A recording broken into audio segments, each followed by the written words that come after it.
మీలో ఎంతమందికి తెలుసు మనం రోజు పూజించే వినాయకుడికి 32 రూపాలున్నాయని?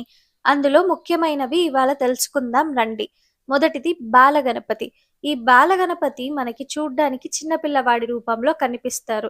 అలాగే ఏదైనా కొత్త పనులు మొదలుపెట్టేటప్పుడు మనం ఈ వినాయకుడిని ఎక్కువగా పూజిస్తాం. ఈ వినాయకుడిని పూజించటం వల్ల మనలోని బుద్ధి బలం, గ్రాస్పింగ్ పవర్ అనేది చాలా ఇంప్రూవ్ అవుతుంది. రెండవది తరుణ గణపతి.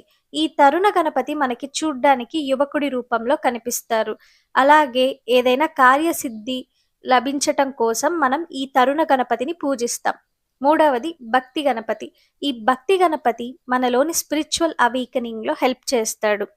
నాలుగవది వీర గణపతి. ఈ వీర గణపతికి 16 చేతులుంటాయి. అలాగే ఒక్కొక్క చేతిలో ఒక్కొక్క ఆయుధాన్ని ధరించి ఉంటాడు. ఈ వినాయక రూపాన్ని పూజించటం వల్ల మనలోని ధైర్యం అనేది పెరుగుతుంది. అలాగే యుద్ధంలో విజయం లభిస్తుంది. ఐదవది శక్తి గణపతి. ఈ శక్తి గణపతికి 4 చేతులుంటాయి.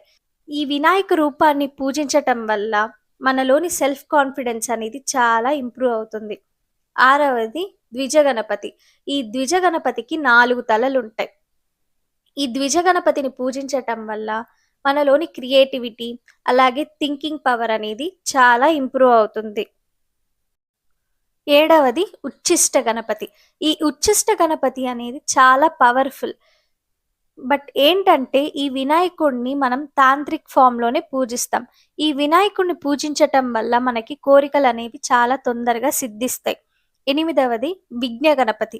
ఈ విఘ్న గణపతిని మనం ఎప్పుడు పూజిస్తామంటే, ఏదైనా వర్క్ చేస్తున్నప్పుడు ఏదైనా అడ్డంకులొస్తే ఆటంకాలొస్తే అవి తొలగించటం కోసం ఈ విఘ్న గణపతి రూపాన్ని మనం పూజిస్తాం.